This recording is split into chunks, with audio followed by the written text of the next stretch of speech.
जे वैद्यकीय म्हणून गेल्या 4 महिन्यापासून तिथे कार्यरत आहेत डॉक्टर चेतन उरकुडे सर, त्यांचा आज आपल्या प्राथमिक आरोग्य केंद्राकडे येथे शेवटचा दिवस. ते आता उद्या म्हणजे पुढच्या महिन्यापासून आपल्या नवीन कार्यकेंद्राला म्हणजे पीजीसाठी त्यांचा नागपूर येथे सर्जरी या स्पेशलिस्टसाठी नंबर लागलेला आहे. त्याकरता ते आता आपल्या नवीन अभ्यासक्रमासाठी इथून जाणार आहे. तर आपल्या सर्वांच्या उपस्थितीमध्ये सगळे अधिकारी कर्मचारी यांच्या उपस्थितीमध्ये त्यांचा शेवटचा दिवस आहे आणि त्याचा निरोप समारंभ आपण छोटेखानी कार्यक्रम आपल्या इथे ठेवलेला आहे. काम केलं आपल्याला या PSC मध्ये. त्यांच्या आई त्यांच्यासोबत होता एवढ्या 3-4 महिने. या सरांनी खूप सुंदर असं काम केले.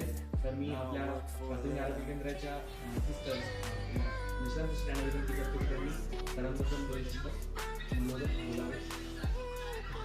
आमच्या PSC मध्ये 4 महिने का होईना पण चेतन उरकुडे सर प्राथमिक आरोग्य केंद्र PSC कढोली येथे यमो म्हणून 4 महिन्याकरिता कार्यरत होते.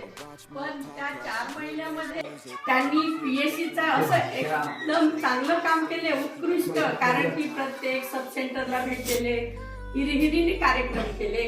भेट देऊन त्यांना कसे दुरुस्त व्हावं का त्याकरिता त्यांनी अहवाल बघितले, एक्सपायरी डेट पाहिले, स्वतः कपड्याची कशी हाताचे विचार न करता प्रत्यक्ष खाली बसून कपाटात सुद्धा औषधी शोधू एक्सपायरी डेटच्या औषधी काढले.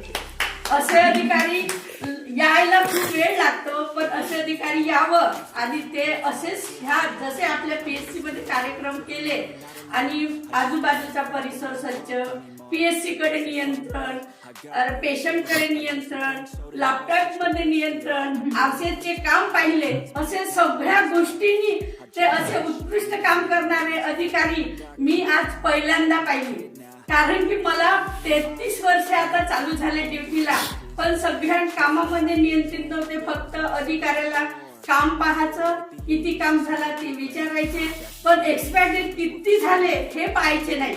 त्यामुळे असं एवढं काम मोलाचं पाहिली मी माझ्या विजिट मध्ये. आणि प्रत्येक सब सेंटरला वेळ का असो ना, पण ते बरोबर टाइमावर 9 वाजता सांगितले तर 8:30ला हजर व्हायचे. त्यापेक्षा आम्ही तरी कमी यायचे, पण सर 8:30ला रेडी. असे वेळेचे बंधन त्यांनी पाळले.